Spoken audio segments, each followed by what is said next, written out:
cakupan syariat Islam itu apa saja. Kita itu diperintah apa saja oleh Allah Subhanahu wa Ta'ala. Nah, kita cukup melihat satu lembar saja udah selesai. Seluruh cakupan syariat Islam bisa kita lihat.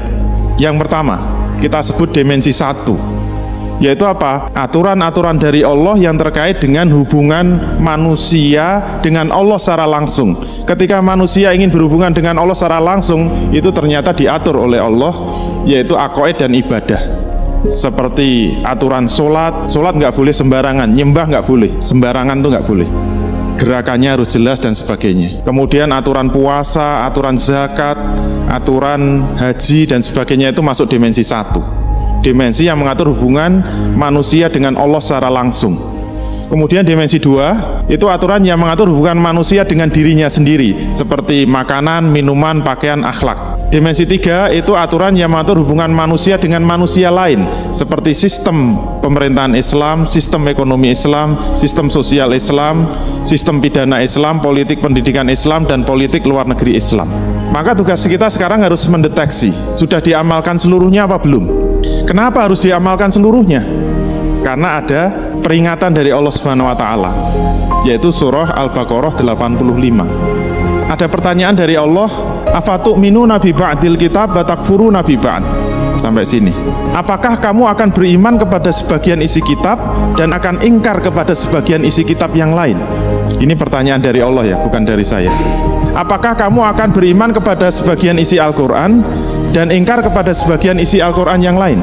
Apakah kamu hanya akan mengamalkan sebagian isi Al-Quran yang enak-enak saja dan akan meninggalkan sebagian isi Quran yang tidak enak? Apakah kamu akan mengamalkan Quran yang ringan-ringan saja dan meninggalkan amalan Quran yang berat-berat? Karena ini pertanyaan retoris, berarti ini nggak perlu jawaban. Kenapa? Dijawab sendiri oleh Allah. Jawabannya apa? Fama jaza'u may yaf'alu dzalika minkum. Nah, ini ada manafi lagi. Berarti kalau kita terjemahkan bagaimana? Fama jaza'u may yaf'alu dzalika minkum, maka tidaklah dibalas orang-orang yang berbuat di antara kamu sekalian. Berarti apa? Kalau umat Islam itu setengah-setengah di dalam menjalankan Quran, tidak ada balasan sama sekali dari Allah. Fama jaza'u may yaf'alu dzalika minkum, tidaklah akan dibalas orang-orang yang berbuat seperti itu di antara kamu, illa, kecuali, berarti balasannya hanya satu, illa khizyun fil hayatid dunya, kecuali hanya satu, yaitu apa? Nista kehidupannya di dunia. Jadi kalau umat Islam setengah-setengah di dalam menjalankan Quran, hidup di dunia itu dijamin nista. Nista itu boleh diartikan umat Islam akan miskin, itu nista.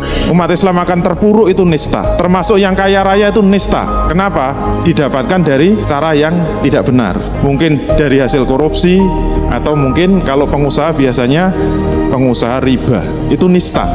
Dan itu belum titik, masih koma. Nista di dunia, koma, wa yaumal qiyamati yuraduna ila asadil azab.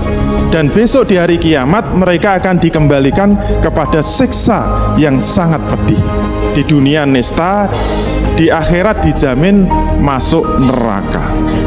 Wa ma'allahu bighafilin amma ta'malun. Dan Allah tidak akan lengah sedikit pun terhadap apa-apa yang kamu kerjakan selama hidup di dunia.